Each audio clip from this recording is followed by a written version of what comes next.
ကျွန်တော်အကြီးကျယ်သောအိမ်မက်တွေရဲ့စိတ်လေးပြကွက်ထဲပြန်လဲရှာတွေ့ခဲ့တယ်မမကြီးရဲ့တဲ့ဝေဒနာနဲ့ပေးလွယ်ဆုံးလွယ်သောအပြုံးတွေရဲ့ပြန်ရဖို့လိုက်ရှာမျက်နှာဖုံးလိုက်နေကြတယ်အရာ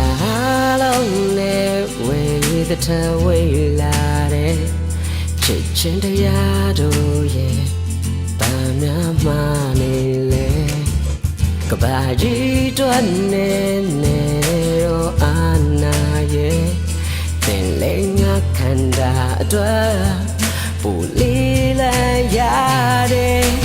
ပင်မရင်ရှင်နိုင်နဲ့ငါလည်းတနေ့တော့ပြောက်ွယ်မယ်ငါမရှိတော့လေဘယ်သူမှဖြစ်မှာမို့လေ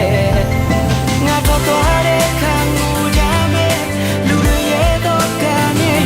ရဲ့တလုံးမဟုတ်တာပုံမှန်တော့ပါပဲနေနေဆွေ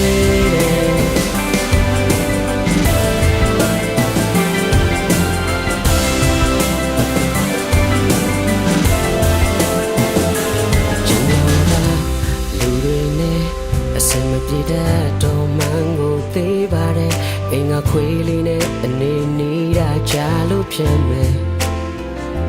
ကြောင်မရှိပဲကြောင်လာရှာတဲ့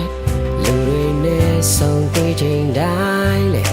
သူတို့မတွေ့တဲ့အခါကျွန်တော်ပါကြောင်ပြောက်ဖြစ်တယ်အရာအလုံးနဲ့ဝေသထဝေလာတဲ့ချစ်ချင်းတရားတို့ရဲ့များမလေးလေကဘာကြီးတွန်းနေရောအာနာရဲ့သင်လေးငါခန္ဓာအတွက်